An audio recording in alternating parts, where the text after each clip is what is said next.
မြန်မာနိုင်ငံကူးလက်မှတ်ကိုင်ဆောင်ထားသူများအတွက်ကြိုတင်ဗီဇာလျှောက်ထားရန်မလိုဘဲသို့မဟုတ်ဆိုက်ရောက်ဗီဇာဖြင့်တွားရောက်နိုင်သောထင်ရှားသည့်နိုင်ငံနိုင်ငံမှာအောက်ပါအတိုင်းဖြစ်ပါသည်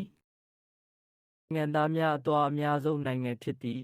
လေကြောင်းခရီးဖြင့်တွားရောက်ပါကဗီဇာမလိုဘဲ14ရက်အထိနေထိုင်ခွင့်ရရှိပါသည်စင်ကာပူနိုင်ငံအာဆီယံအဖွဲ့ဝင်နိုင်ငံဖြစ်ပြီးမြန်မာနိုင်ငံသားများအတွက်ဗီဇာမလိုဘဲ30ရက်အထိအလည်ပတ်သွားရောက်ခွင့်ပေးထားပါသည်နံပါတ်3ဗီယက်နမ်နိုင်ငံလှပသောကမ်းခြေများနှင့်ခရီးသွားလုပ်ငန်းထွန်းကားသောနိုင်ငံဖြစ်သည်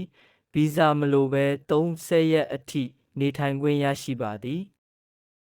နံပါတ်4ကမ္ဘောဒီးယားနိုင်ငံရှေးဟောင်းသမိုင်းဝင်အန်ကောဝတ်ဘုရားကျောင်းများရှိရာနိုင်ငံဖြစ်ပြီးဗီဇာမလိုဘဲ30ရက်အထိတွားရောက်လည်ပတ်နိုင်ပါသည်